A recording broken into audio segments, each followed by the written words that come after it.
You know what? I need to tell you something that might surprise you. Everyone always talks about retiring too early, but I think most people actually retire too late. And I say this as someone who made the leap at 53 and couldn't be happier about it. If you're approaching 60 or already past it and still grinding away, thinking you're doing the responsible thing, I want to share what I've learned over the past few years. Because honestly, I wish someone had told me this when I was younger. I'm going to walk you through exactly why I decided to retire at 53, what I've observed about friends who kept working past 60, and why I believe this might be the most important decision you make for your future happiness and health. Let me start with the moment everything changed for me. I was 52, sitting in my office when my buddy Mike called me. He'd just gotten some tough news from his doctor, early signs of heart problems at 65. Mike had been planning to retire at 62, then 65, but kept saying, just one more year for extra security. You know what kills me? He told me. My wife's been asking me to retire for 5 years. We had all these plans, travel, spend time with the grandkids, maybe buy that little cabin we always talked about. Now I'm looking at medications, stress tests, and who knows what else. That conversation hit me like a brick. Here I was, healthy, energetic, with enough saved up, and I was still thinking just a few more years for security. But security for what? To be too tired or sick to enjoy it? What I started noticing about my friends still working past 60. After Mike's call, I started really paying attention to the people in my circle who were still working past 60. And honestly, it wasn't pretty. My neighbor Bob, 62, still at his corporate job. He looks exhausted every morning. His wife mentioned he's dealing with high blood pressure and diabetes now and barely has energy for weekend activities anymore. Compare that to Jim down the street who retired at 54. The guy's out hiking, learning guitar, and honestly looks 15 years younger than Bob. Then there's my old college buddy Dave.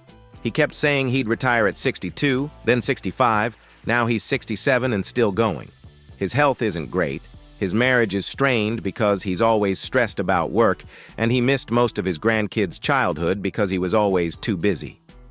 I started seeing this pattern everywhere I looked. The people who retired in their early to mid-50s seemed happier, healthier, and frankly, more alive. The ones who kept working into their 60s and beyond often looked worn down, even if they had more money in the bank.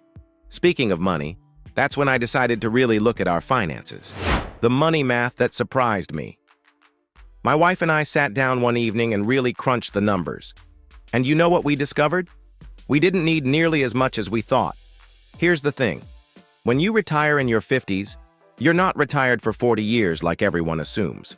You've got about 12 to 15 years until Social Security kicks in. When we looked at it that way, our savings suddenly seemed a lot more adequate. Plus, we realized something else. Living on less money when you're healthy and active is completely different from living on less money when you're older and dealing with health issues. We could travel cheaply, stay in Airbnbs instead of fancy hotels, cook more meals at home because we had time. I also started noticing that my friends who retired in their 50s often ended up in better financial shape than those who worked into their 60s and beyond. Why? Because they had time to actually manage their money. They weren't spending on work clothes and commuting. They could shop around for better insurance, and many of them found part-time work they actually enjoyed. According to a study I read from T. Rowe Price, people who retire in their early 50s often end up wealthier by their 70s than those who worked past 60. That blew my mind. But the real eye-opener was what I learned about health and energy. The health reality no one talks about. This is where it gets serious. I started reading about what happens to our bodies and minds as we age, especially under work stress.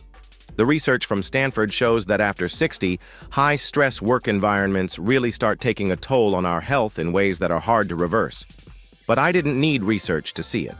I could see it in my friends' faces, their energy levels, how they talked about their days. Work stress after 60 isn't the same as work stress at 35 or even 45. Your body just doesn't bounce back the same way. My friend Tom is 63 and still working in a high-pressure job. He told me recently, "I feel like I'm running on fumes most days." Compare that to my buddy Pete, who retired at 53. He just completed a hiking trip through Colorado, and is learning photography. 10 years age difference, but completely different energy levels. Here's what really got to me. I realized I was in what I started calling my prime time. I was healthy, my wife was healthy, we had energy, we could travel, we could be active grandparents. But this window wasn't going to last forever. Every year I delayed retirement was a year I might not get back in terms of health and vitality. When I finally made the decision, the turning point came when I looked at my life and asked myself a simple question. In 20 years, what will I regret more?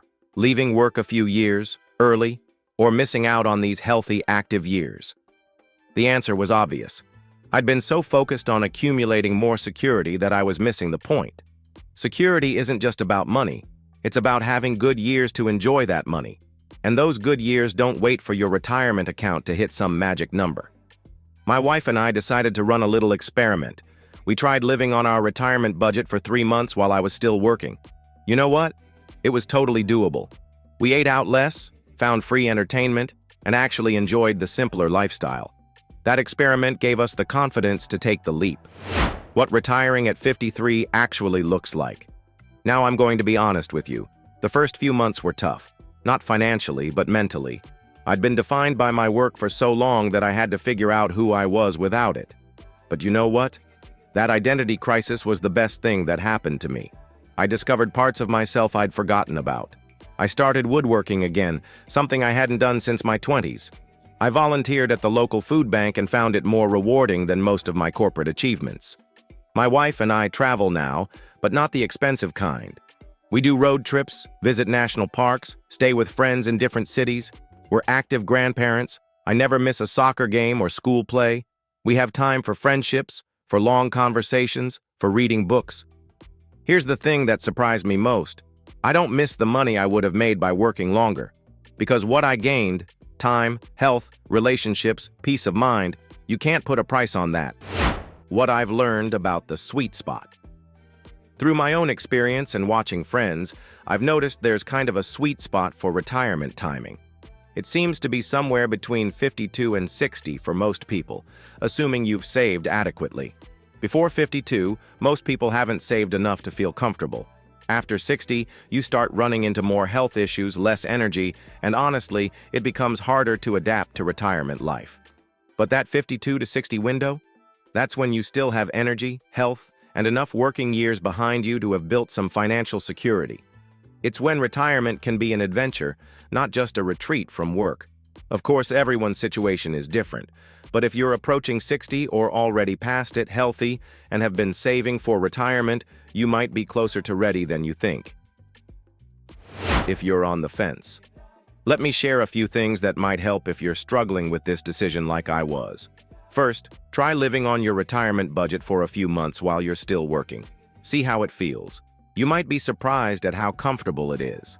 Second, think about your energy levels. Are you excited about work or just going through the motions? If it's the latter, those are years you're not getting back. Third, look around at people who retired early and people who worked late. Talk to them. Ask them about their experiences. I think you'll notice the same patterns I did. Finally, consider what you'd regret more. Retiring a bit early and having to be more careful with money, or working longer and missing out on active, healthy years with family and friends.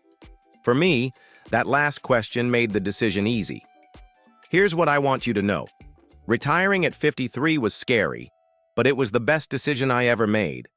Not just for me, but for my marriage, my relationships with my kids and grandkids, and my overall happiness.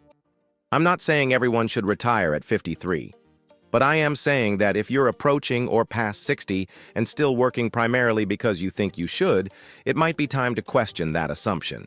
The research shows that most people regret working too long, not retiring too early. I've seen it with my own eyes in my community. The happiest retirees I know are the ones who left work while they still had energy to build a new life. You've already proven you can work hard and build financial security. The question is, when is enough enough? When do you start living the life you've been working toward? For me, 53 was the right answer.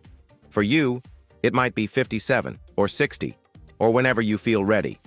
But don't let fear keep you working so long that you miss the best years retirement has to offer. Your future self will thank you for having the courage to make the leap while you still have time to truly enjoy it. I'd love to hear your thoughts on this. Share your experience in the comments below. I think we can all learn from each other's stories and perspectives. Thanks for watching. If this resonated with you, please give it a thumbs up and share it with anyone who might be wrestling with retirement timing decisions. And don't forget to subscribe for more honest conversations about retirement and this next phase of life. I'll see you in the next video.